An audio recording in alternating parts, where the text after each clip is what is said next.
If you wake up one day, the first of the year, right? New Year's resolutions, a lot of people do this. I want to lose weight. I want to lose 25 pounds, let's just say.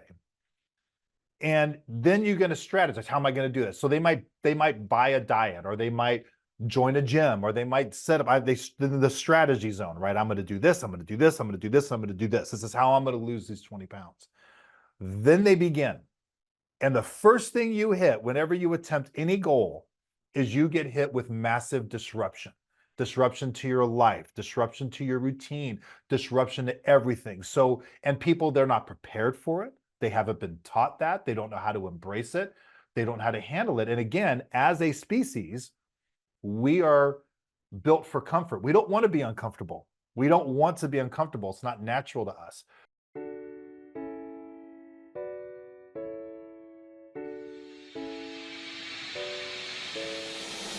Welcome to Give a Heck. I am your host, Dwight Heck, and for much of my life, lived my life in quiet desperation, wondering how I was going to pay the bills, take vacations, save for retirement, and one day wondering if I would get off the hamster wheel of life and have purpose. A life that most of society lives, which takes us to work, then home, then repeat, and pays us hopefully enough just to survive.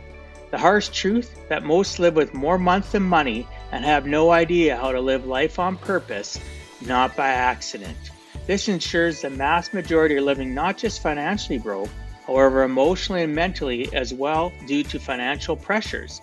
In each episode, I will introduce you to thoughts, ideas, and guests that can help you to learn how you too can live life on purpose, not by accident.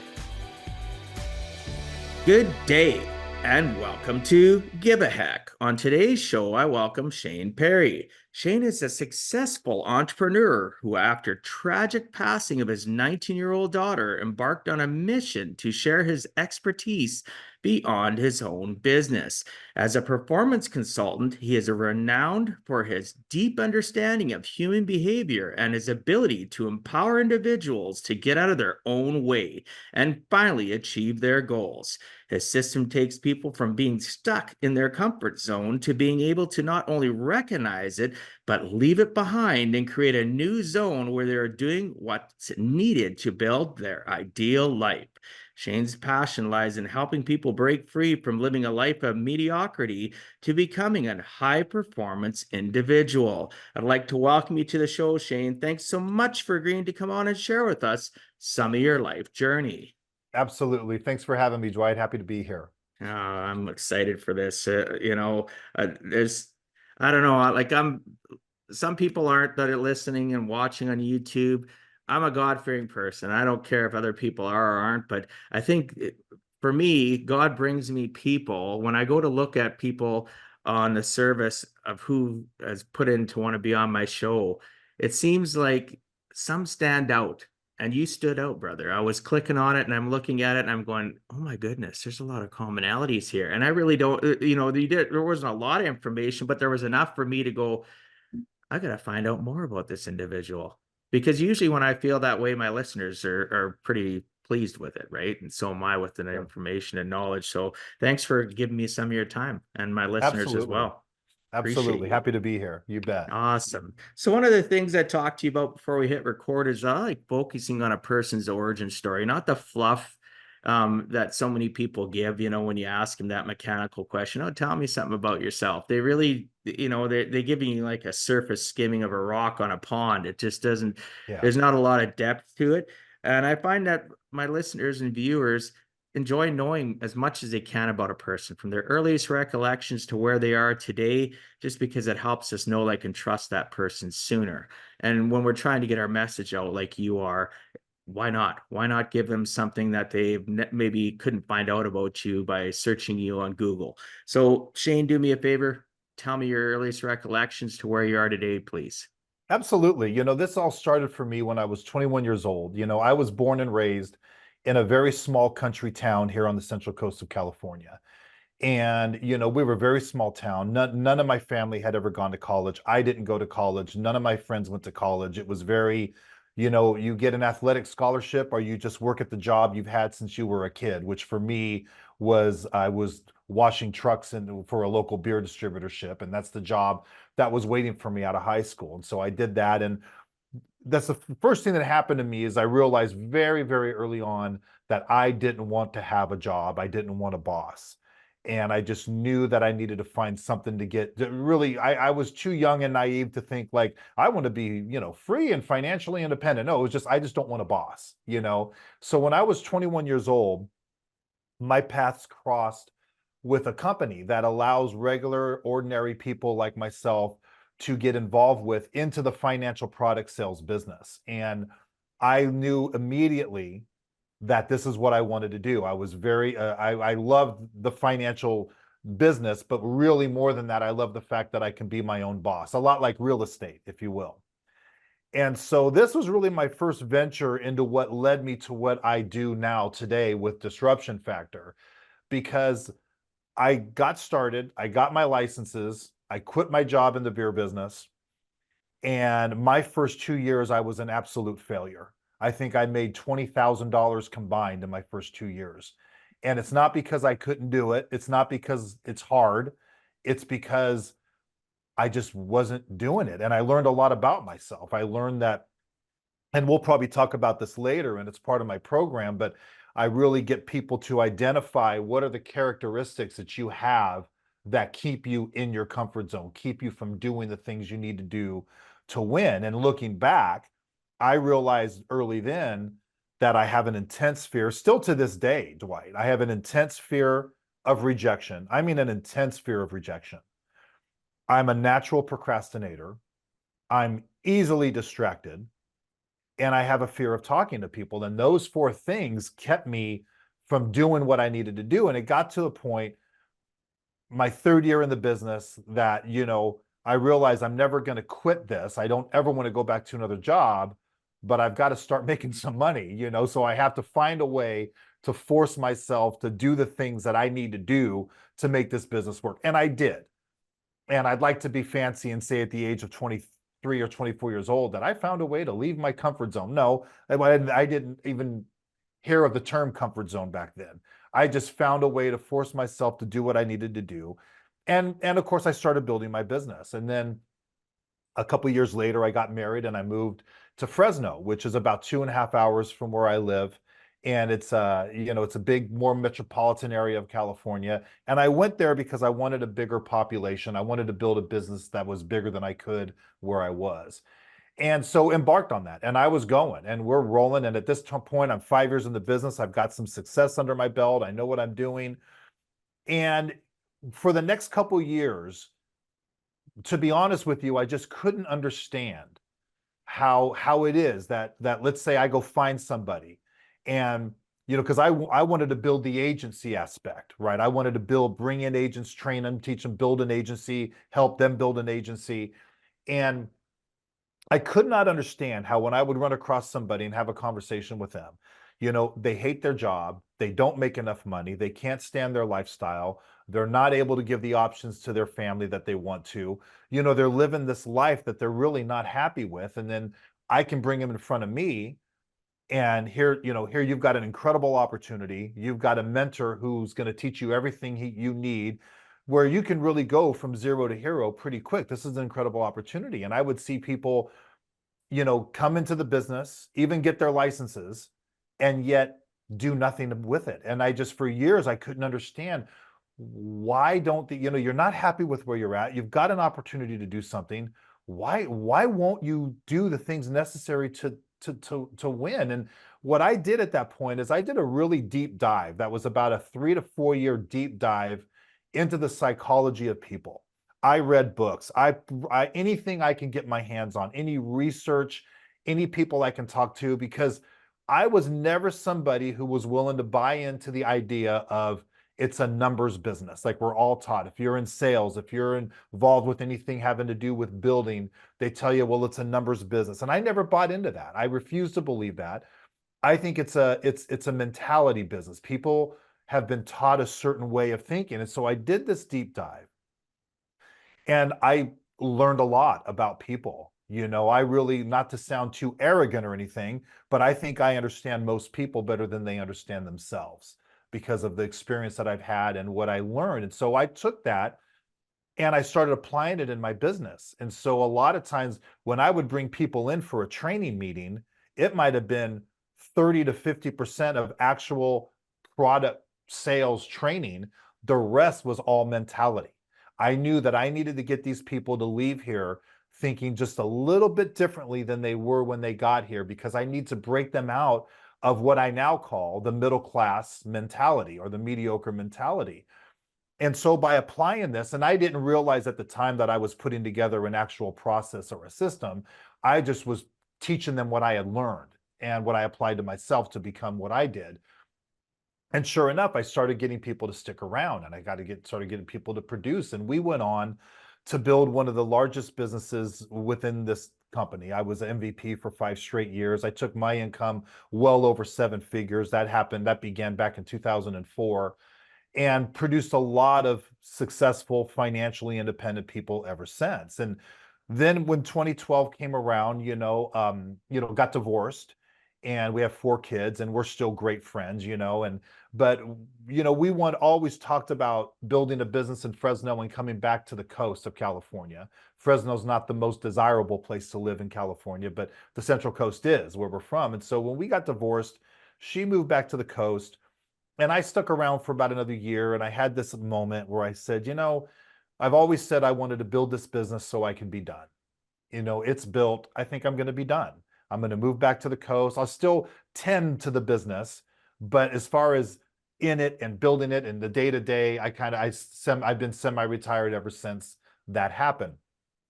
And I spent probably 5 or 6 years just kind of floating around, being a dad, enjoying the freedom and the financial independence that I had built. But then I got pretty bored. So I started reflecting back to my notes and all of this mentality stuff that I had been teaching people for the last 15, 20 years, and started kind of piecing it together, because I really like teaching people. I like watching people transform from the way they think, you know, from a mediocre mentality to what I call a high performance mentality, where they're starting to break free and getting out of their own way, really, to start achieving their goals. And I started teaching some people a lot in the health and fitness industry and in this with some other businesses. And then just kind of playing around with it. And then in December of 2021, my 19-year-old daughter suddenly, passed away. She had epilepsy from the time she was 11, and she had the big seizure. She had the big one, and it took her. And so that was obviously tragic. And when that happened, after the 6 months of numbness that happened, I really had this paradigm shift. And I said, you know what? I love this business that I built, and I'm going to help my people, and I'm always going to be there for them. But my passion is I want to do something with this. I know that the information I have that I teach can really transform people. I've watched it. I've been doing it for 25 years, and I want to venture into that. So I created Disruption Factor, and we just produced recently. We just produced my first online course, which is in video and audio form, and we've got much more information coming out and really kind of entering the space of, I don't know if I'd really call it life coaching necessarily, but I guess it is. And just really, I want to spend the rest of my life pursuing something I'm passionate about, that I can really sink my teeth into. And that's what this is. And so that's really what got us to this point and where I am today talking with you. So hopefully that wasn't too long of a No, that origin was story, perfect. but that kind of gives you an That's idea. Yes. that's perfect. Many of us don't want a boss, but most people aren't willing to step outside of their comfort zone, which, our conversation will obviously direct toward that, because no real success is ever achieved in the comfort zone, whether you're an employee listening to this, or you're in a career, or you own your own business. You have to step out of your comfort zone. I like how you talked about people are stuck in their comfort zone, even up to your age and my age, in our later 50s. We literally maybe don't like talking on stage. Maybe we're more introverted and extroverted when we need to be. I know that's the way I am too, right? I have that fear of rejection too, but I've obviously gotten to a point where I can control that 6 inches between my ears and those little voices, those little monsters that are telling me, you're not good enough, and that person that reacted that way or said that about you, or maybe they weren't even talking to me, but I took it personal or whatever, right? The Right. things that we tell ourselves is just amazing. And unless we can teach ourselves to get outside of that, we jump onto what I call the hamster wheel of life, and we never get off. We go to work, go home, get paid, and all of a sudden, next thing we know, it's hitting retirement. And I do so much coaching with my clients on their monsters, right? And helping them get past their monsters, because at the end of the day, I can help them with all the money things in the world and putting a plan in place, but they never follow that roadmap that we put out for them long term, because everything creeps back in because they've never learned the tools or resources in order to keep things at bay, to be able to live intentionally and purposefully and recognize that they're falling backwards again. They're falling into this Right. trap, right? And myself, that happened to me too. We'll get into that conversation in a little bit too. I've lost people really close to me, Mhm. and it caused me to go into a tailspin. Even being a coach, it didn't matter. Even the things that I teach and coach people on, and how to not stay stuck and camped in life, and continue to climb. Yes, we're going to have those baby steps and skinning our knees, but to continually have that momentum, I got stuck because we're human, right? Like you Right. said, even at your age, you still fear rejection and talking and stuff, but obviously you're still pushing the boundaries of what you believe you're capable of. And if you slip backwards, you can continue moving forward. So I loved when you talked about that. And the 3-4 year deep dive on the psychology of people. Not too many people will do that, Right. because that's a lot of investment of time, right? Mhm. And good for you for doing that. I've been on the personal development journey. I started in 1993, so 31 years ago. I started with the magic of thinking big and how to win Right. friends and influence people, and just 5 love languages, books like that to teach me Mhm. relationship skills, not necessarily for a significant other, but what's somebody's love language. If I'm dealing with my clients and I see challenges, how can I give them what they need so they open up more, so that Right. we can help them get past their life monsters, their money monsters, their emotional monsters, so that they do the right things for Right. themselves and their families, and they don't fall backwards. And you talked about that, wanting to implement that onto your team and people that you were training, because you knew that you could teach them all the Right. numbers, you could teach them all the strategies, but unless you get past that 6 inches, they're going to collapse and run away. And they might have been one of your biggest key players to making a difference in other people's lives. So the reason I do this, when I share this, and my listeners and viewers, is my take on it is there's commonality between what you've gone through and I've gone through. I had Mhm. a huge agency. I decided to go back to the roots of what I wanted to do, and that's just helping people escape what they believe their life is, and they don't realize that they can have so much more. So you Yeah. know it's just, and I've been through divorce way before you, but I get that it's divorce is not a great thing, but you kept focused on what you wanted out of your life and didn't let it hold you back. Good for you. But yeah, Yes. commonality. How many kids do you have? I 4. can't. 4. I have 5. So Yeah, my yeah. oldest just got married and my youngest, is just about to turn 19, so Oh, yes. okay. My oldest Mhm. is 38. My youngest turns 25 on Friday.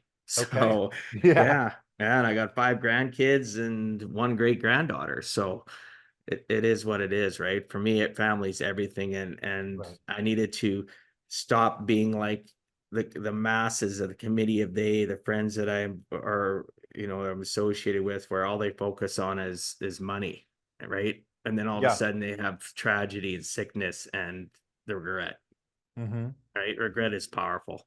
We don't want that. No. Well, So going back to, oh, I'm sorry, go ahead. yeah, no, no, no, no, So go I was ahead. just gonna say, Absolutely.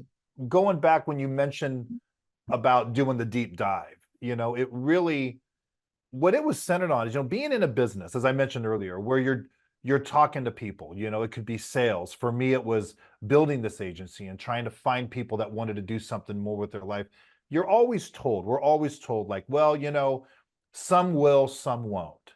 It's, you got to do the numbers. And I still to this day refuse to believe that that's true. I think everybody wants to be somebody. I think everybody wants more out of their life, you know? And so for some reason, I just saw early on that we got to find a way to get into, crack that thick candy shell around their mentality of this. We're all a product of this certain mentality that most of us have had and been taught and been pressured to think a certain way by society, tradition, family, everything. And I know they want more. I know they want more. We just got to find a way, just like diet and fitness. That's, the focus of what I do is really about how to set goals, how to leave your comfort zone behind, how to achieve your goals. You look, the most common goal set in the world is diet and fitness, people that want to typically lose weight. Yet 92% of people that set goals don't achieve them. And you look at these people, they want to, the people that, hey, I want to lose weight, they really, really want to. The only reason they're not is because they're not able to break out of their mentality. So anyway, I digress, but that was really where it came from, is I refuse to believe that most people just don't care about changing their lives. I don't believe that. I think everybody wants, well, at least most people would like to change at least an area of their life and take it to a new level. Oh, absolutely. Like Yeah. you talked about society, and I do a lot of coaching around this, including to myself, like positive self-talk, like the societal norms of what we're supposed to be, and pigeonholing us into Right. a little compartment. And this is okay, stay here. And if you ever talk about getting out of there, why aren't you satisfied? Right? You hear those comments, or the snickers, or the looks, Mhm.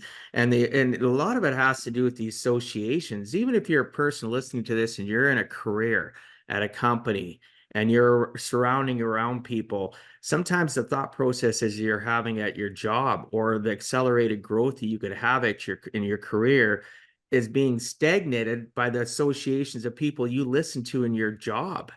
They're Absolutely. naysayers, they're people that aren't very positive.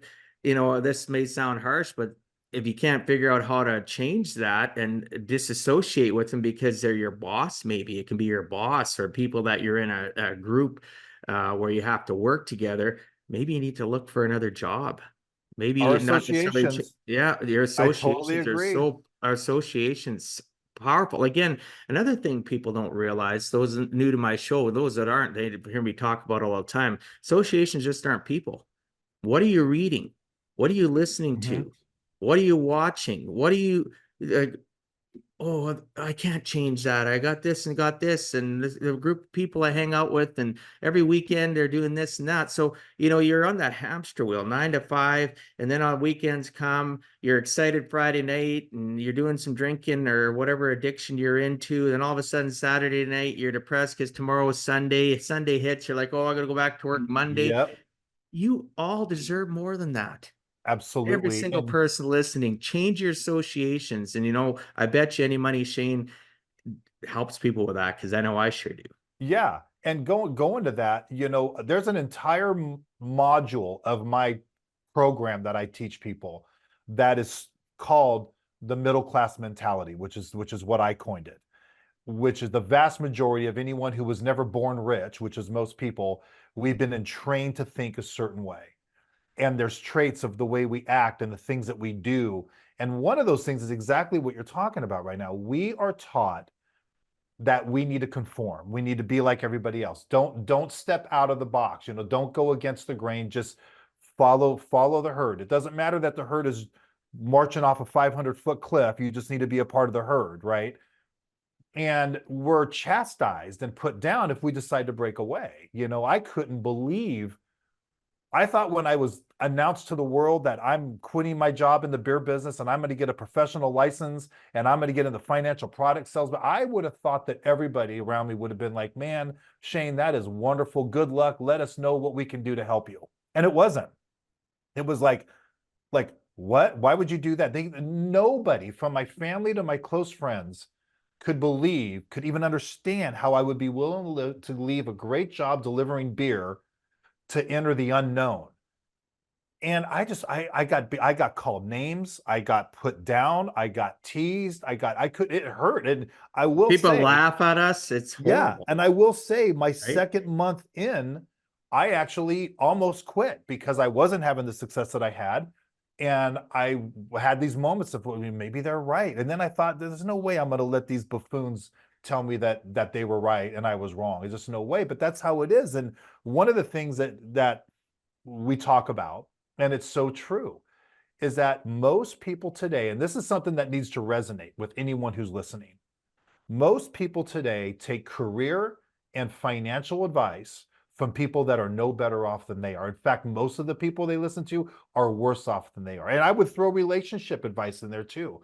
They take career, financial, relationship advice from people that are no better off than them. Where that middle class mentality says, Dwight, if it sounds too good to be true, it probably is. Therefore, don't even bother. That's what we're told.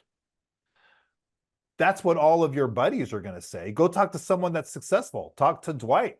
What do you think about that saying? You know what he's going to say? He's going to say, well, if it sounds too good to be true, maybe it is, but you need to find out for yourself, because if it is true, you don't want to miss it.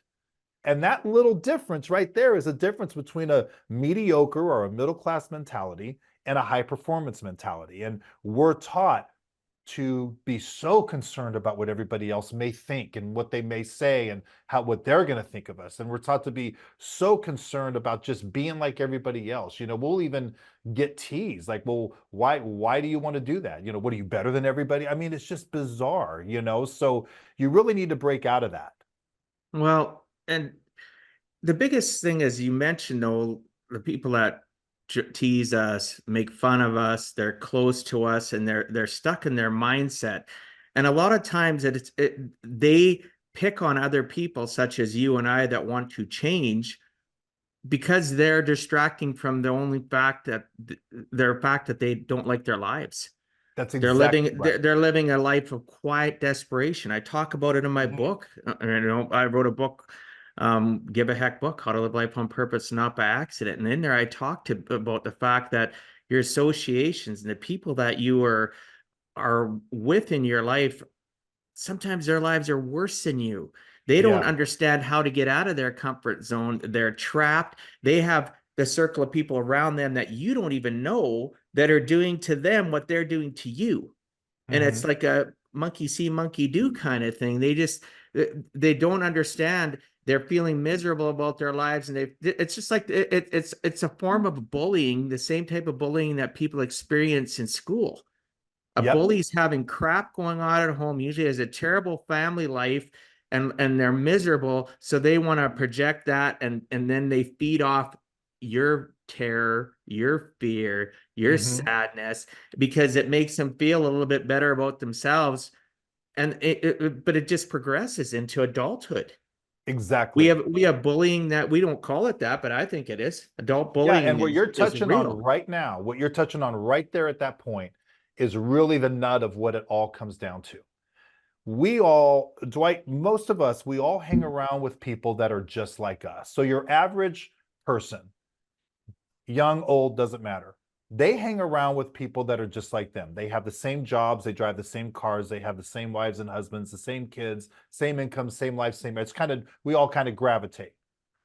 Whether it's business, finances, relational, spiritual, or it could be diet or fitness. If there's an area of your life that one day you decide, I want to take this area of my life to a higher level.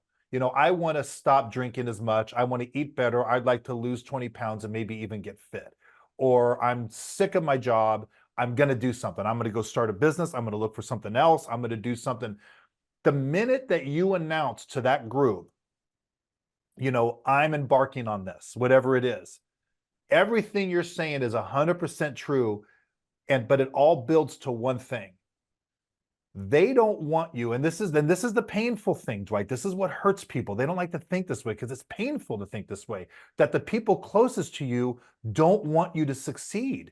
And they're not Dr. Evil rubbing their hands together going, oh, what can I do to make sure that, Mm. no, they're just like, they have this subconscious thought that happens in a flicker of an instant And because it's subconscious, they don't even know that they had this thought, but it triggers their reaction.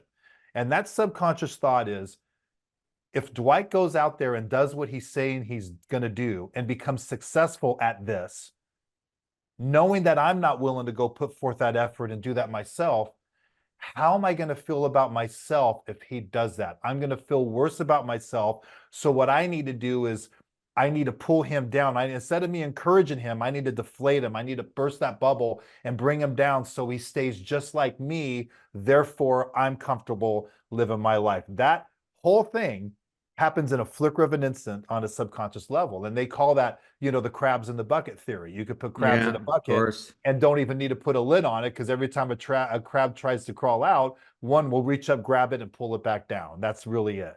But it's so sad that we live in a world Yes. that we don't teach people this already from elementary school about Mm-hmm. associations, about what people are thinking, that little John, little Sally have this going on at home, and that's why they're bullying, right? And helping kids understand that emotional trauma they're going through, so that they don't let that, and they disassociate, and they associate with people that are uplifting in Right. school or uplifting as adults. Like I look at their friends and family around me, and the people will say to me, well, how do you deal with that? Well, I developed a principle called the 70-30 principle, and I apply everything in my life for 7 years, 8 years now against that. And it literally, it don't matter if you're family, friend, work, client. At the end of the day, I'm very controlling of my 6 inches between my ears and my Right. emotional and soul, right? My Mm-hmm. center of my life. Because if that person is, even if it's a split second, as you mentioned, and they say something negative to me about something that I'm trying to accomplish, I need to have a wall in my mindset that goes, that's because they're not happy with their life. They want to hold me back because they don't want me to be successful. Then it's going to magnify the fact of the suckage factor, I call it, of their life. And I'm not saying anything negative about them. That's just the reality that they're living. And I don't want to be that crab in the bucket that's trying to No. escape and then pulling me back. Right. No. Yeah. We need to do everything in our power, but it all starts too, though, with personal development, learning Mm-hmm. about ourselves. Like 30 years of doing this, and I still learn stuff about myself, All going the to time. different conferences that are developed around growth in my mindset, not just fluff. There's so many of those fluff conferences out there, associating with people with masterminds, having video calls, my podcast, the great Yeah. people I meet that continually reaffirm to me that I'm on the right path. It's okay. Like you mentioned earlier, you're still feeling that rejection thing. It's okay. And I was going like, wow, I love that he said that, because I still feel that. Sure. But he's moving forward. Guess what? I can move forward. I'm thinking all that as you're talking, right? So we Yeah. owe it to society to help them, even if it's one more individual at a time, to escape the trap of that middle class mentality, Right. as you call it, right? And it is prevalent. On another note, though, I have clients that are multi millionaires that hate their lives. They I, just oh, they're yeah, living it's not all about they're money for sure. they're Right. so then they're competing with the Mm-hmm. same segment of people, because they're hanging out with everybody that's posturing and sticking out their chest and look at what I Right. got. And you see it all over social media, all the people, right, that have Yeah. everything. And I see very little of them talking about family, right? A Right. little bit about faith. They don't have anything. Everything is about wealth and accumulation. And look at this fancy trip I went on. Look at this. And I don't mind seeing that if somebody's showing, oh, look, we went on this trip with the kids and we did this and we did that. That makes me happy, because it's about creating memories. Too many Right. people are focused on creating wealth and they forget about the journey of life. Wouldn't you agree? I totally agree. It's about memories. It's about creating experiences. I have a good friend of mine who's I've always tried to emulate. He's the one person I know who's really figured out how to live, and he'll tell you and he's got plenty of money, but he didn't talk about it. He drives, usually used cars, and lived in the same house for 30 years, and his whole thing is all about, you create experiences, you create memories, like you said, and he's 100% right. Oh, Yeah. I look at some of my really wealthy clients. They drive 20-year-old vehicles, live in 60, 70-year-old houses. They buy the cheapest shoes at Walmart or whatever, and they could afford to buy the Right. best. But back to that, brand name doesn't mean squat. That's the brand name is branding. It is marketing to get Hmm. you to buy it. And that same shoe could be stamped by another company's name, be the same darn thing, and be a third of the price. Exactly. Some of my most successful clients don't show anything. You never hear them brag about it. And some of them you think, geez, they should be on the corner with a tin cup, they'd be shaking for change. They're so Yeah. broke. But yet Yeah. behind the scenes, I know I know what they have because I'm their financial planner, right? So it the facade of life, right? Hmm. For me, Yeah. I have gotten to the point where I used to always worry. I still do sometimes. I'd be lying to you, Shane, if I said I wasn't worried about what people think of me. But more times than not, I don't care. Yeah. Because if I was to open up the doors of their life and look inside of it, I would be like, I don't want that. That would be like, oh, I feel bad for them. And Yeah. my empath side of my life comes out, and I hope that they're going to be my client, or they are my client already, and we're just starting along the journey of me helping them, build their life up in the sense of feeling good about themselves. That yes, you can have these goals. Yes, we're going to do through all this goal setting, and I'm going to help you apply principles and processes that are going to help you. But at the end of the day, you are the only person that can make it work. I will Yes. be there to be your mentor, your coach, but you have to be the willing. How many people aren't the willing? They say they're the willing, Right. lip service, right? Yeah, they gotta learn how to identify and get out of that comfort zone, you know? Absolutely. So many people are stuck in life. I wanted to get on to this, and thank you for sharing about the loss of your daughter again. Sure. Sorry for your loss. Thank you. It's a tragedy when we lose people so young. I myself lost my granddaughter at 4 years Oh. of age in 2017, Mm. and it shaped the trajectory of my life moving forward ever since. I was Yeah, that'll stuck, happen. right? I was stuck for a couple of years.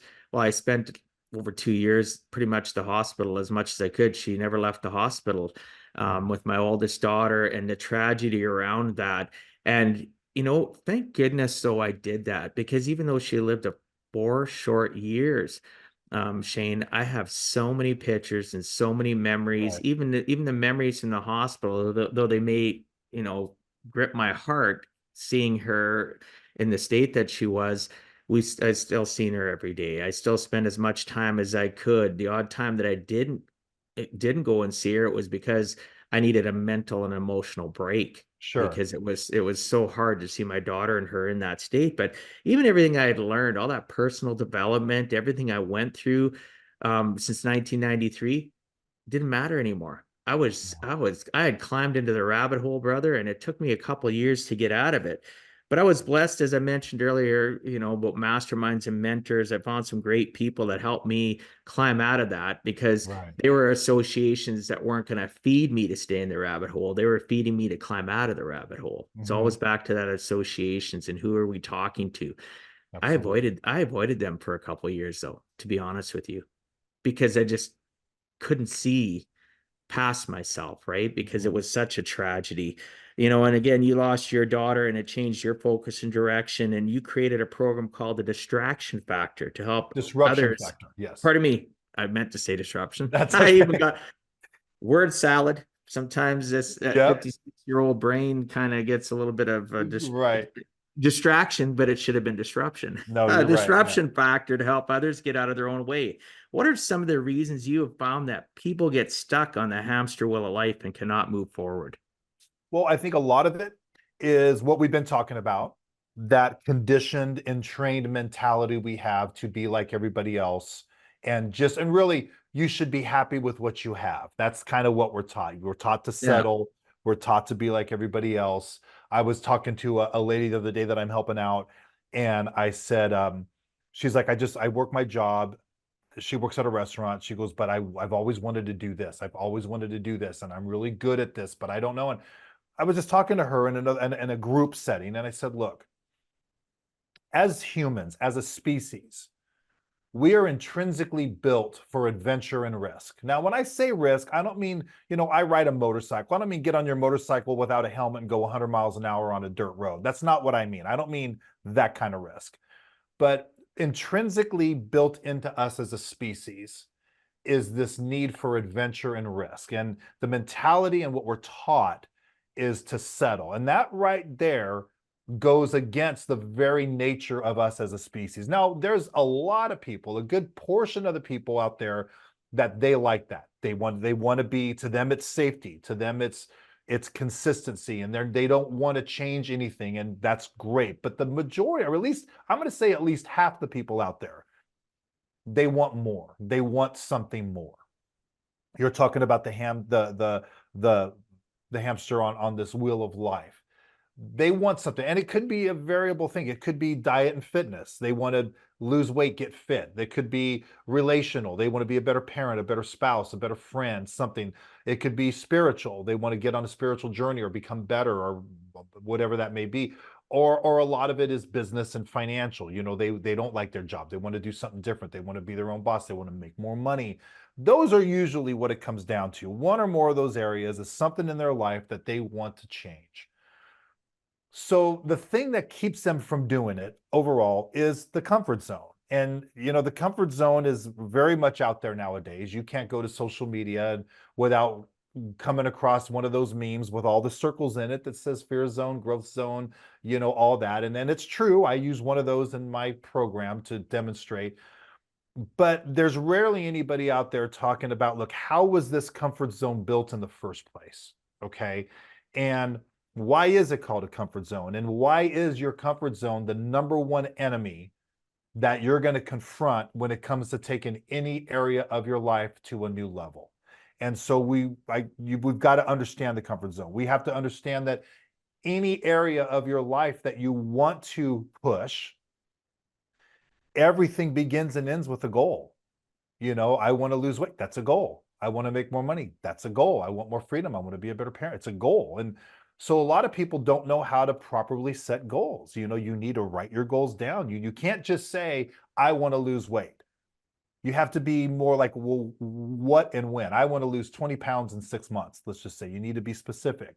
Then you've got to cultivate those goals. In other words, if your goal, Dwight, is I want to make $100,000 a year, let's just say, I want to be my own boss. I want to make $100,000 a year. Okay. If that happens, when that happens, what will be different about your lifestyle? Like, what specifically about your lifestyle will change?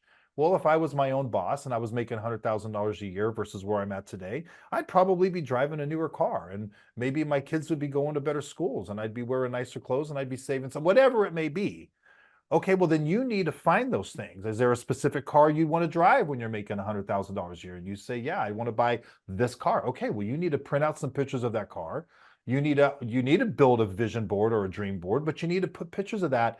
As corny as all of your mediocre friends might think it is, you need to put pictures of that on your bathroom mirror and on your refrigerator and in your purse and in your wallet. You need to surround yourself with the end result of these goals, because when you hit that disruption, which we'll talk about, and you want to retreat back to your comfort zone, you need little reminders to remind you why you're on this journey in the first place. So it comes setting goals, cultivating goals, understanding your comfort zone, how it was built. We all have characteristics to us that keep us in our comfort zone. For me, back then, I was deathly afraid of rejection. I had a fear of talking to people.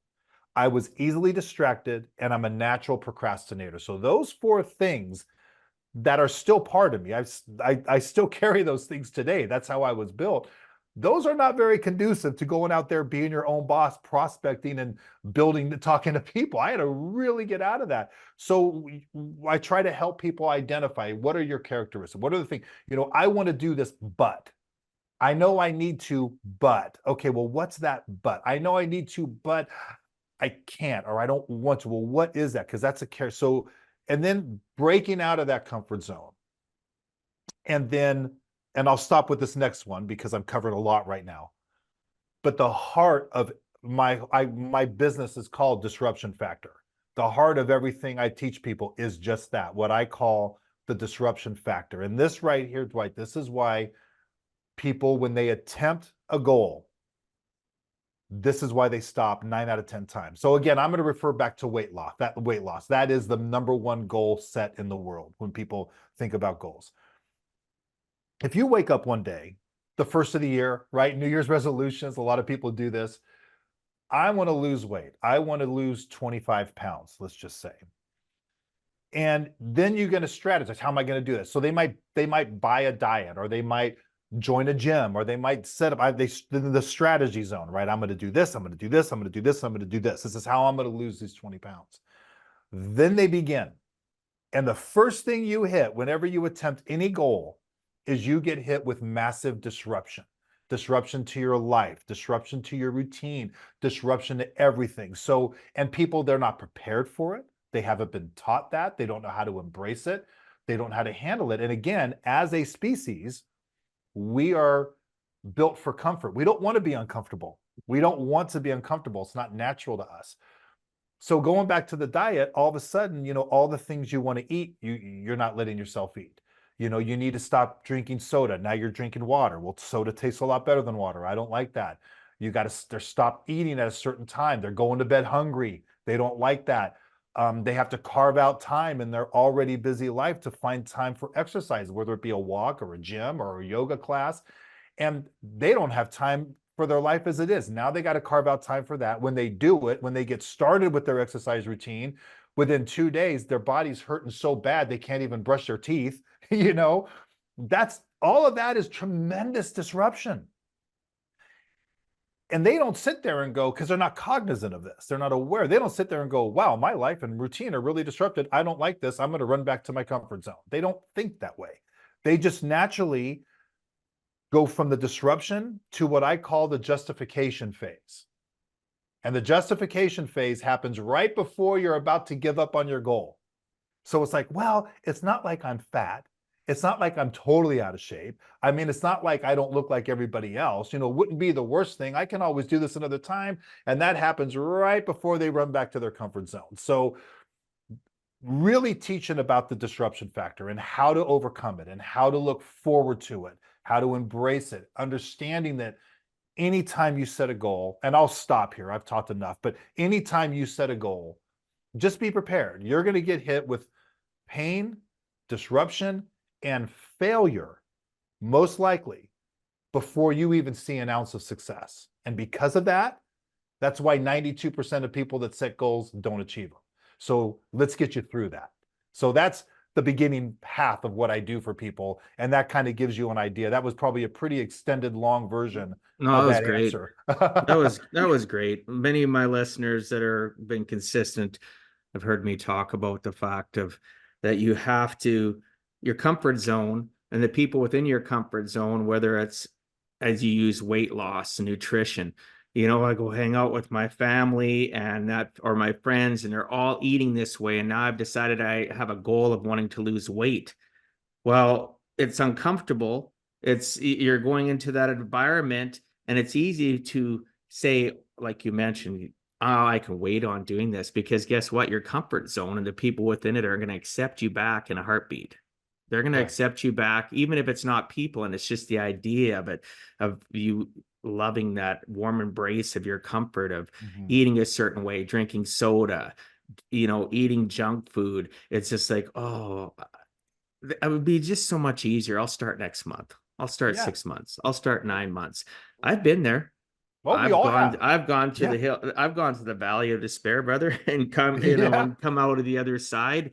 The difference between myself and you and other people is that we don't quit.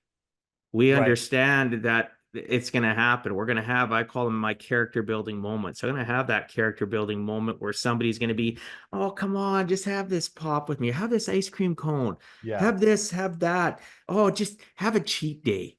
Like, look at all these nutritional programs that encourage people to have a cheat day. Right. What are you doing to your mindset when you have a cheat day? Yeah. You're cheating yourself. Yeah, it's just like people say, well, what do you mean when you talk about making promises to yourself? Well, the first promise that two promises in my day. I don't get out of bed without having my gratitude exercise and being grateful and analyzing what's going on and how I'm going to have that positive mindset before I step out of my bed. Right. Number Mhm. two promise I make to myself is I always make my bed. And people say, Yeah. well, that kind of sounds stupid. Okay, well, let's talk about that. Why do you think that sounds stupid? Well, who cares if you make your bed? Well, and that's fine if you don't have that as a promise to yourself, as a value that you want to instill in yourself, that you can start out your day on a positive note. I said, every time I have not in my life done that, made my bed, and I come back up to my room for any reason, I see a messy bed, I just failed myself because I made a Sure. promise that I was going to make my bed.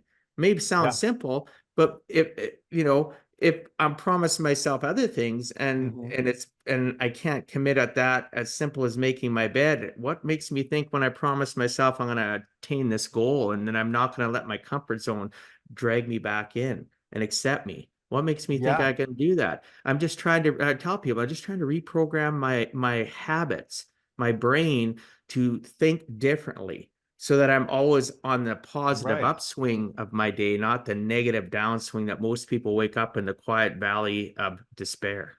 Right. And you can, there's Right. ways you can look at it too. And this, I read this on your podcast description itself is, you can, there's two different types of people. The people that let life happen to them and people that make life happen for them. And you almost can't even say, I'm going to make life happen for me without puffing your chest out a little bit, without walking a little taller, because there is no in between. You can't get a little bit pregnant. You either are or you aren't. You either are letting life, you're the type of person that's letting life happen to you, which is most people, or you're the kind of person that is making life happen for you.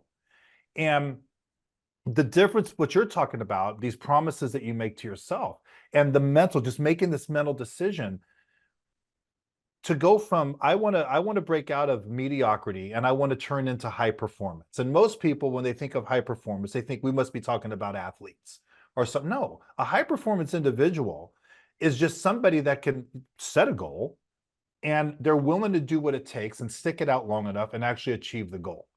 So when you're talking about anything as relatively small as making your bed, let's say, to as large as keeping yourself on track to achieving your goal, it's when you think to yourself, I'm going to move my mindset from a mediocrity mindset to a high performance. Again, you almost can't say that without feeling better about yourself.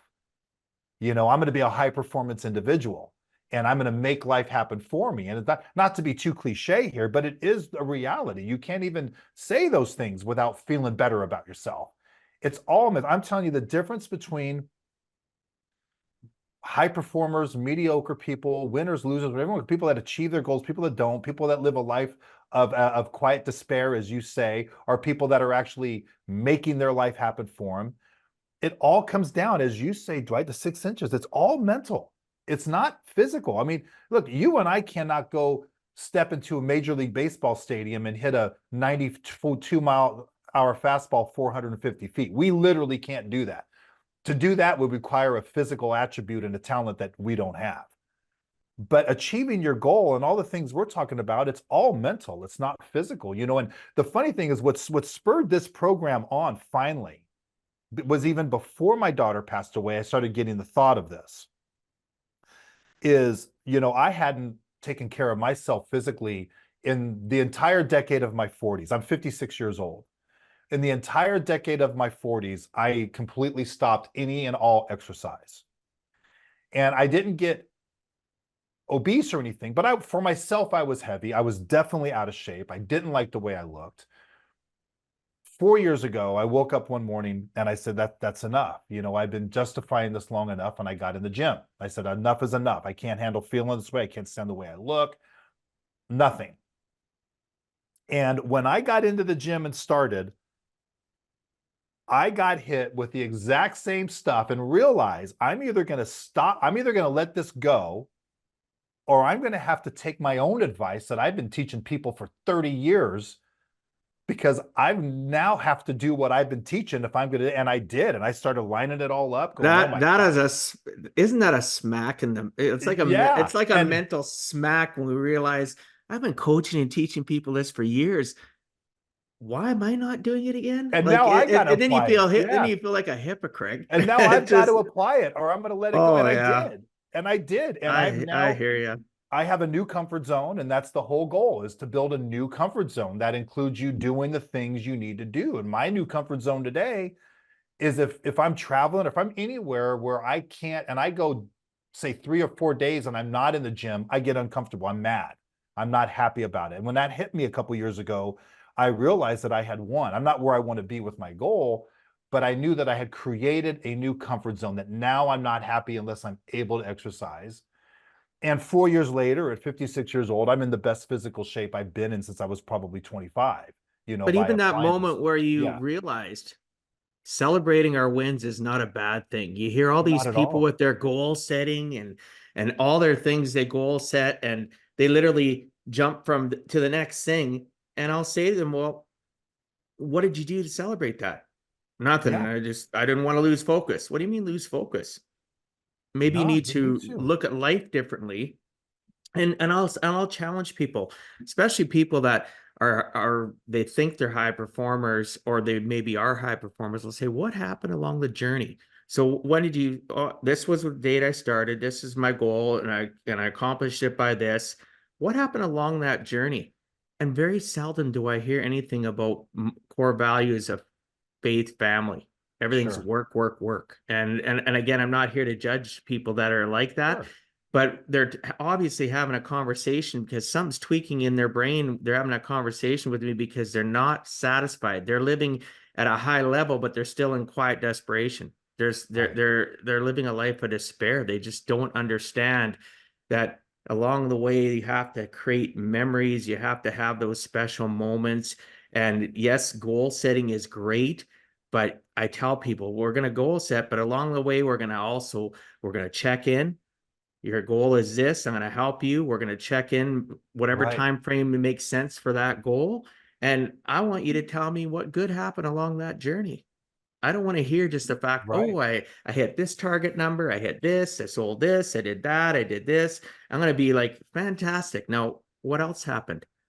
Tell me right. something good that happened this last 90 days, the last 6 months, the last year of your life that give you that warm and fuzzy feeling, because money can buy you a warm and fuzzy feeling, but it can't replace time with your family. It can't replace the things that you think it's going to do for you. So many people have a misconception of what wealth does for, the wealthy, Absolutely. right? And look how many wealthy people are miserable. Yeah, I know too many of them when I first meet them, and it's joyous experience to give them the thought that, hey, you can still have your money and have so much more that money right. can't buy, right? Satisfaction, right? So Absolutely. one of the things I wanted to talk to you about is how you accomplish goals, right? In a sense of 90-day cycles. I originally used to utilize something called the 12-week year. I'm not sure if you're Mhm. familiar with the process or the book. I actually know one of the authors, and it helped me for a specific period of time. A very structured program if you do utilize it correctly. But again, based on 90 days. What does your process entail, and why did you pick the 90-day target? Well, I initially was taught to me by my mentor in my business. And what he told me is he says, Shane, he goes, you don't want your business to look like this. He says, that's really good if it's your heartbeat, but it's not if it's your business. He says, if your business is doing this, it won't sustain. It will eventually do this.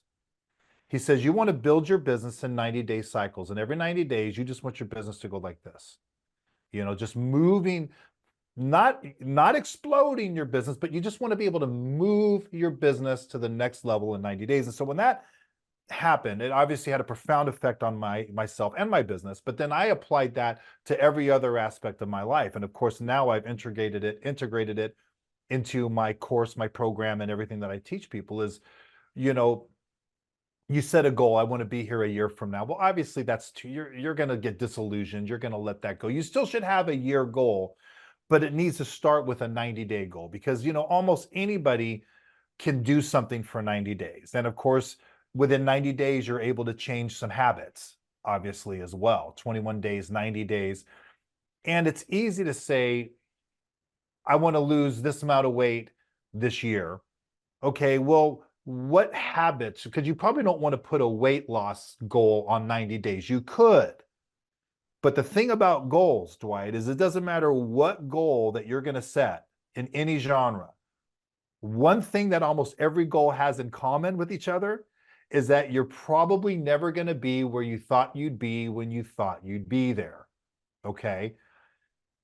And when that happens, people tend to give up because it's not happening fast enough. That's people give up because of disruption. And part of that disruption is they're like, God, I'm doing all this work. I've made all these sacrifices. I've made all these adjustments. And it's been a month and I've lost 1.5 pounds. Forget it. Right. You can't do that. Okay. What's more important is the adjustments you're making in your routine and your habits. And so in 90 days, all you want to do is just be able to move your life forward in 90 days. In 90 days, you want to get to a point where you look back and you say, I've been consistent. Maybe I've had some cheat days, or maybe I've had some days that I took my foot off the gas, but overall, I've been consistent. I've built new routines. I have new habits. And as long as you're doing what you need to be doing, then you always need to have this thought in your mind. If you're doing what you need to do, right, then you need to say, look, I'm not where I want to be, but thankfully I'm not where I used to be. And that thought right there will keep you going. So 90 days is a long enough time where you're going to have to definitely make some changes, but it's short enough that it's pretty immediate. You can see some results, and a lot of those results are going to be actual implemented changes to your habits, to your routine. Again, going back to the diet thing. After 90 days, guess what? It doesn't bother me that I maybe go to bed a little hungry. It doesn't bother me that I'm not having that ice cream at 9:30 at night. I'm over Yeah. that now. And those are wins, like you talked about. Those are wins. What is your win? How much? It's not, the world would say, how much weight did you lose? Well, not as much as I had hoped, but that's not a win. What is the win is, guess what? I don't have the cravings as much as I used to. I don't mind drinking water. It doesn't bother me that I'm not drinking, that I'm not eating the bad stuff anymore. And I built that over 90 days. So really The mental win building, is huge. The yeah, mental win building, is just as huge as losing the weight. it is a total win because the weight will Yeah. come. But what Yeah. did I just say about goals? You're almost every goal, you're almost never going to be where you thought you'd be when you thought you'd be there. That's just life. It's Yeah. just how are I you going to agree. handle it? So you need to celebrate the wins. And if you could just get in the habit of every 90 days, I'm going to set some new little goals. I'm going to set some new, I'm going to make adjustments. It's really every 90 days, it's almost more about making adjustments than it is setting a new goal. It's like, well, this is working, this isn't, I'm going to do this. Okay, I'm going to try this. Because you can try something for 90 days. You see, you can after that, your goal is to lose weight. I'm going to walk for 90 days. Well, I've been walking. I think I need more. Now I think I'm going to go to the gym 2 days a week. And well, now I'm going to do, so it's about making it, and you can do anything for 90 days and then adjust and just continue to build your life in 90-day cycles. Well, in that 90-day cycle, again, that mental giant that is sitting inside of our brain that can either help us lift us up or it can squash us. It Yeah. can make us go back to the comfort zone that's going to willingly accept us, Oh, yes. or we're going to learn those little nuances, those habits, and those little things that we utilize, whether it's positive self-talk, maybe it's mentor, a mastermind, a group of people, maybe you love a podcast you like listening to that has taught you little things that can be like, I look at it as like a shield. It's literally deflecting the stuff that used to pull you back. It's giving you more armor. It's giving you more resilience, right? Because to be resilient is something that happens over that 90 days. We learn little things that make it so that we're going to stay resilient. We're going to appreciate our goals. We're going to reevaluate them. I think sometimes the worst thing that people do in that 90 days or 6 months or whatever is they don't reevaluate. For me, I have to reevaluate on the daily. What did I do today that was successful? What didn't work so well? Okay, well, this didn't work so well. That's extremely what high can I change? performance, what you're talking Right? about right there. That's amazing. That's extremely I high performance. That's awesome. Keep I going. I didn't mean start, to. no, that's okay. I appreciate that. So when I get up in the morning, as I mentioned, I have a couple things. I do not go to bed, no matter how exhausted I am, without analyzing. And it doesn't, people listening, it doesn't have to be 10 minutes, 15 minutes. Sometimes it's a couple minutes. I'll sit there, and sometimes if I've had a really character building day, I speak it out loud. Laying in my bed, I'll go, okay, well, this happened and this happened.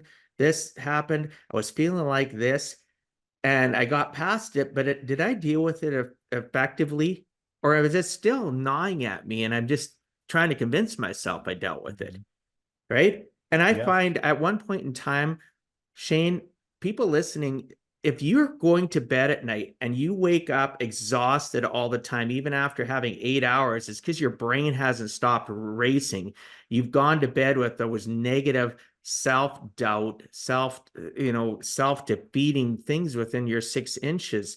And you have to work on that. And I know 9 times out of 10, I'm not going to say it's 100% of the time, I literally will wake up a lot more refreshed, or a lot more relaxed. I sleep better, and I wake up with the positive thoughts that I went to sleep with, that Right. gratefulness. And then Right. guess what? I woke up and I feel great. And I started out again going, oh, what's today like? Oh, thank you. Today happened for me, not to me. I'm given Yeah. another shot. I woke up. I do the simplest things, and then people, I don't want you to think it's complicated. I give gratitude, gratefulness for the fact that I woke up. I got another shot. Oh, maybe Yeah. today I did this morning. I was going, I got to have a great podcast today. When I go to bed tonight, I'll reevaluate our podcast conversation and I'll thank, for me, again, you can thank the universe, thank trees. I don't care. For me, I thank God and I have gratefulness and saying, you know, I had a great conversation with Shane today. Wow, like I feel so good about that. I can't wait for my listeners to hear that. Oh, I had a great talk with a client today. They were feeling down about their financial planning, or they were feeling down about whatever it is in their lives. And I was able to make them feel better. They told me that. Or, oh, I talked to my client today and I don't like the response. Maybe I need to reach out to them.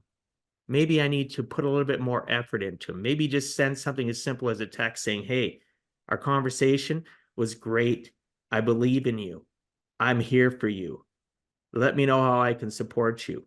Yes. Just something simple. So by me thinking that, I'm also doing what most people don't do. They're not grateful for who they are and what value they bring to the world, and patting themselves on the back. People will say, well, that's kind of, narcissistic. No, it's not. No. It's me appreciating what work and effort I put into to get to where I'm at, and then appreciating the fact of the people that are brought into my life that are going to continually enhance me. I didn't get here, people listening or watching. Been a work in progress. Remember, I started personal development in 1993. Right. I'm going to be doing this till the day I take my last breath. And I love having people like Shane on that reinstate in my mindset that I'm doing things right, or they make me think and have that, I could do better.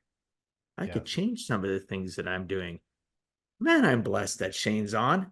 And I'm thinking this stuff while we're talking because, and then again, like I said, when I go to bed, I make sure I give gratitude and gratefulness to myself for continuing on this journey, because I've thought about quitting podcasting because it's a lot of work, Sure. right? Yes. I'm not looking for anybody to feel sorry for me, but at the end of the day, it's a lot of work. And if I don't do that, so my goal, one of my long-term goals, is to continue to podcast the rest of my days, right? And by doing that little gratefulness and gratitude every single day about my life and where I'm going, it's going to make sure that I don't fall back into that comfort zone, that valley of despair, that quiet desperation, more days than not. I'm not saying it won't happen the odd day, Absolutely. right? Absolutely.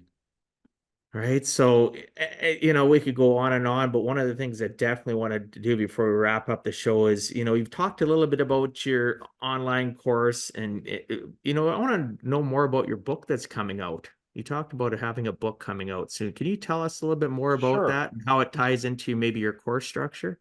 Well, there's a book that just came out this last Oh, it week is on out. Amazon. Oh, okay. Now this book is not related to anything we're talking about here. This book is Okay. one that when my 25-year-old who just got married, when he was 18, I just thought, because I mean, guys like come on, I've literally been in front of, around, had to deal with, mentored, taught, coached literally thousands of people in the last 35 years. And not only have I probably made every mistake known on the planet that you can do as a human, in business, personal, everything, but I've witnessed a lot. You see it all as you're helping people. And so when my son turned 18, I had this idea. I said, you know what? I think I have knowledge that I think most people don't have just because of the nature of what I've been doing for the last 25, 30 years. And so I started journaling down just experiences, not only my experiences, but experiences that I've learned. And I said, when my kids turn 25, I want to be able to have something that I can present to them, kind of like a guide to life, like really more of like not, how to not mess up in life and try to make life easier. 90% of our drama is self-imposed. Just don't be like that. Here's some lessons that I've learned the hard way and some lessons that and then when I kind of slacked on and off with this, and when Shay, my daughter, when she passed away, I just woke up one morning and said, look, I need to do this for my kids. Shay never got it, and I just need to get this done. So I sat down and I took these journals and I typed it and I cranked it out. And I have a friend of mine whose wife is in the publishing business, and I was just telling him what I was doing over one night in a social event. And his wife said, can I see that? And I said, no, it's just for my kids. And she goes, no. So I sent it to her and she came back and she just said, hey, this is really good. She said, you should publish this, make a book. This is actually really good. And so okay. And so one of the things that I always taught my folks in my business is I would always say, look, my first 5 years in the business, I really had nobody mentoring me and teaching me. I had to learn pretty much everything the hard way. And I said, I look at it like I had to make my way across a minefield, and I got blown up a lot along the way, but I did make it. So if you guys will let me coach and mentor you, you can get where I got to a lot easier and a lot faster. And so I use that as the theme of the book. So the book is called Crossing the Minefield of Life, and it's 11 lessons to keep you from getting blown up along the way. And it was just published. It's not a very big book. I think it's only 165 pages, but it's on Amazon. And so that's the book. That's what's out there right now. That's awesome. Yeah, so it's fun. It's interesting, and it was for my kids, and so now it's out there. You sure we didn't know each other prior to this? Because Okay. honestly, we have so much commonalities. My book was written because, and people find this kind of corny, was written because I didn't want the music to die inside of me. And no, it's not a musical instrument. It's the joy and song that I bring to life, and the experiences that I went through as a sickly kid, through bullying, to getting my first becoming an entrepreneur at 12 years of age and having a paper route and having to collect money and write checks Yep. and make sure through snow and storms and delivering the paper and the rejection I went through, to learning how to goal set, the lessons I learned from my father as an entrepreneur in a small community in the farming industry, and what I learned about budgeting and how goal setting can make a difference. And I put this book together and during the pandemic and got it published, and it's available on Amazon, because I wanted to make sure that people didn't have to live the struggle I lived, mainly my kids, right? And Right. that's why the book is, how to live a life on purpose and not by accident, because Is so that the many name of of your us are, book? Is that the name yeah, of your book? Okay. give a heck. Yeah, it's right. You can see it right over my shoulder. Give a heck. How to live life on purpose, not by Okay. accident. Let me get that. It's only 150 pages. So every time you were saying something about pages, I'm smiling and I'm thinking, oh my gosh, this is a brother from another mother. I agree. I agree. What Wow. things happen for us. Honestly, Yep. they do. And my book was designed for my kids. And it's been such a joy and journey. And it was so cathartic, right? You did Mhm. it through journals. I don't know how it felt for you. Was it cathartic to have that, when you wrote it and then put it into a book format? Was it a healing process for you? Did you find Yeah. it a healing? Yes, it was. It was very healing. It was very healing. It was very fulfilling. And I don't care if it ever sells a copy. I just so happy that I Oh, did it. And I did it dude, for my I'm gonna kids, order it. and I'm gonna order your and book because yeah. I can't wait to read it. It would Well, be, thank you. Yes. And I yes. have another book coming out. Now, this one is in the process. It's a lot of what we're talking about right now. It has directly to do with being a high performance individual. But yeah, that one there was for the kids, and it's Well, when good. It's that book fun. comes out, we should get you back on so we can Sure. discuss it and Yeah, I'd talk love that. more about how it fits into that, that disruption you talk about, and different words. You and I are a lot alike in what we're trying Yes, to do and help individuals. I What, agree.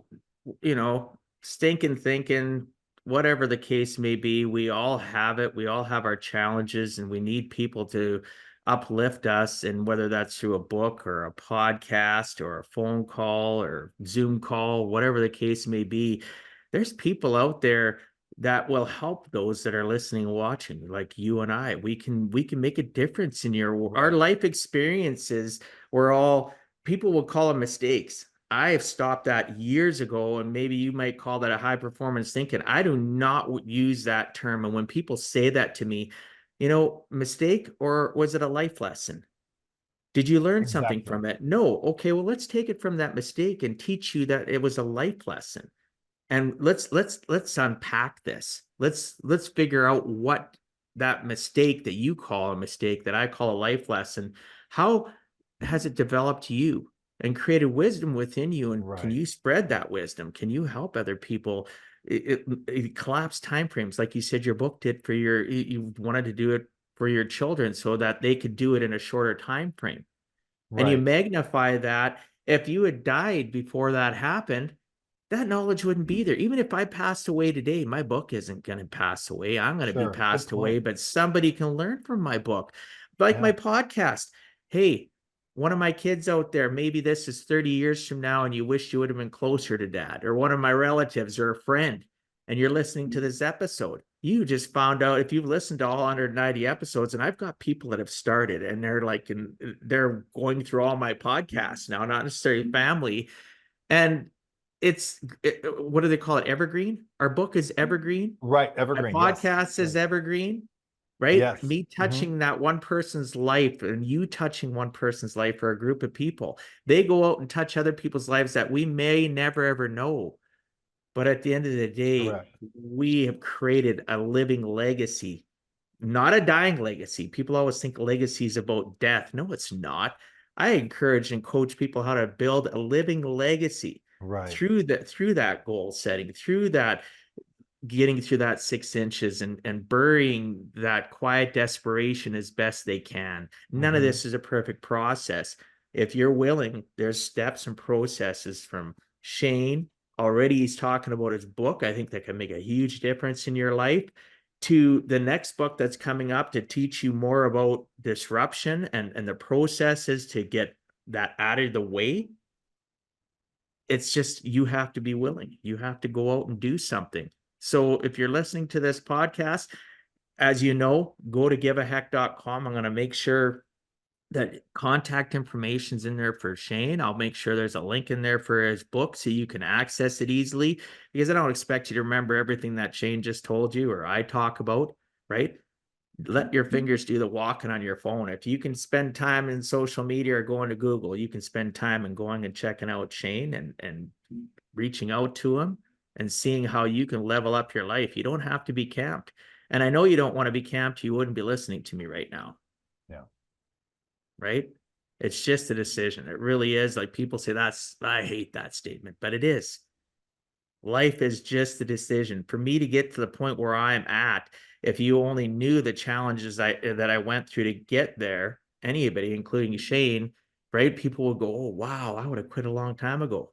Yeah. Well, simple little things like making my bed made sure I don't quit, right? Just simple little things like that. So, speaking of that, so the listeners that want to know about it, can you tell people what the best way to reach you is? Sure. I'd say to reach me, there's a social media on Instagram. It's real Shane Perry. Also on Instagram, disruption factor, one word. My website is disruption-factor.com. So that's disruption-factor.com. They can shoot a message there. And that's probably the best way to reach me. Well, I'll make sure again that it all goes onto the show notes. Again, for those that are new to the show, Appreciate it. just to remind you, just go to giveaheck.com, pardon me, click on that podcast at the top menu. You will see Shane's face. Below that, you will see abbreviated show notes, which will actually detail how to get a hold of him.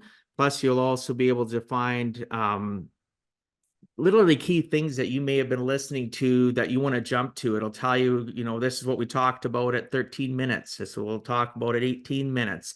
And you'll be able to jump to that Oh, wow. section of the podcast. If you want to go on YouTube and watch it, My YouTube channel is Give a Heck. You can go and watch this conversation and, see our lovely faces. Right? So, you made the decision to listen to this podcast. Take that next baby step. You owe it to yourself. So, Shane, if you had to give our listeners one last closing message, what would you tell them in regards to giving a heck and never giving up? I would say, and the last closing message is, if there, whatever that fire is that's inside of you, there's something in there, that there's an area of your life that you want to take to a new level. You want to set a goal, you want to do something. There's never going to be a perfect time to do it. You just need to make the decision, as Dwight just said. You need to take the step, you need to set the goal, you need to embark. You put your blinders on. Don't worry about what anybody else is doing or what they're not doing. Change your paradigm. Doesn't matter if you've tried this in the past and it didn't work, or you thought about it or whatever. Just make that choice and get started, because anytime you attempt to do something to move your life forward, it doesn't matter if you got the results necessarily that you wanted. It just matters that you're doing it. You will always go to bed at night feeling better because you're doing it. You gave it a shot. And one piece of tangible advice I would give you, and you mentioned this right earlier about making some adjustments. One piece of tangible advice that I would give you is find a couple podcasts. Obviously you have one right here with Give a Heck that you like to listen to, that helps stretch your thinking. Turn your car into a classroom and listen to that, at least on your way to work or your way home. At one point, listen to it in your car, turn your car into a classroom. Do that for 90 days. And I promise you're going to start seeing some results in the way you think and the way you act. Oh, absolutely. I love that. Turn your car into a classroom. And people say to me, well, I only want bite size. My journey is 20 minutes to work, 30 minutes to work. You ever heard of a pause button? And there's Like plenty of podcasts that are right? 15, 10 minutes long. Yeah. Yeah. There's a Well, podcast I listen to. Lewis Howes has one that's short every single day from the School of Greatness, right? He takes Yeah. snippets. If you know who Lewis Howes is, he takes specific snippets Yep. from his long podcasts, and he has another podcast so you can listen to it in bite-sized portions. But at the end of the day, if I get out of my vehicle and I have a podcast to listen to of a good friend of mine, and his podcast can be an hour and 20, hour and 30 minutes. Guess what? I get out of my vehicle, I get back in, and it starts playing again, right? It's not like, after a while, 10 seconds, 20 seconds, just to get back into the feel of it, whatever. Another thing I use the classroom for in my vehicle, Audible. Yeah. Listen to books, right? Everything can be bite-sized. Like when we think what we can accomplish, even in 20 minutes a day toward personal development, if we did it every single day, listeners, can you imagine where you'd be in 90 days? 20 minutes of positive input into your brain from a podcast, a book, conversation with Shane, right? 20 minutes. Yeah. I'm not even make it 15 if that's too much for you. Sure. Right? We can make a difference. Yeah. You just need to put the energy in. And I forgot to mention that we did just recently launch a YouTube channel called Disruption Factor. So that's just in the birthing stage right now. Not much on. Okay. Yeah. Do you have the link on the site where I can find it, or can you send that to me and I'll make sure it goes in the show notes? Absolutely. I'll send that to you. Because I'll be sending the episode in tomorrow up to my editor along with the show notes, because it takes me about an hour to get the show notes together and edit what I want. And I'll make sure that's in there. Again, listeners, thank you for showing up. And if you think this podcast can give any value to anybody that you know, please share it with them, right? And go on and leave a comment on your favorite podcast platform, right? The reason being for that is it allows it to get more outreach to other people, that maybe this can be the thing that's going to change their lives. Listening to Shane talk about his challenges and circumstances and his ability to climb out of the valley of despair. And it's never too late to give a heck. It really isn't. We're in our 50s and we're still out kicking butt and taking names. Like, you can do it too. I don't care how old you are. I know people in their 60s and 70s that are constantly on the climb, right? Age has nothing to do with it unless you make it be the reason to hold you back. Right. Any last comments you'd like to make before I wrap up the show? No, I think we're good. I just really appreciate you having me on. I appreciate everybody listening, and I've had a really good time. And I look forward to getting to know you better as well. I think Yeah, you're me right. too. I think we think a lot the same.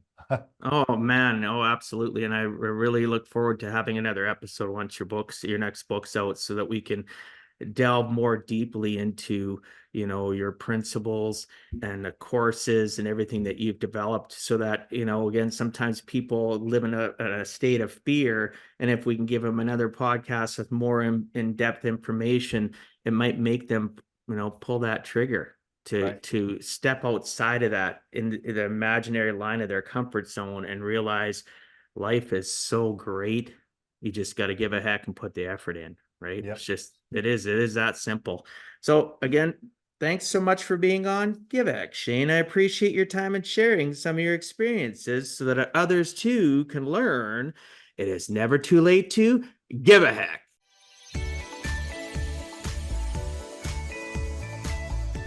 Thank you for taking time out of your day and listening to Give a Heck. If you find value, I'd appreciate you sharing with your friends and family so they too can learn how to live life on purpose, not by accident. So you do not miss the next episode, please subscribe on your favorite podcast platform and please also post a review. I look forward to reading your comments.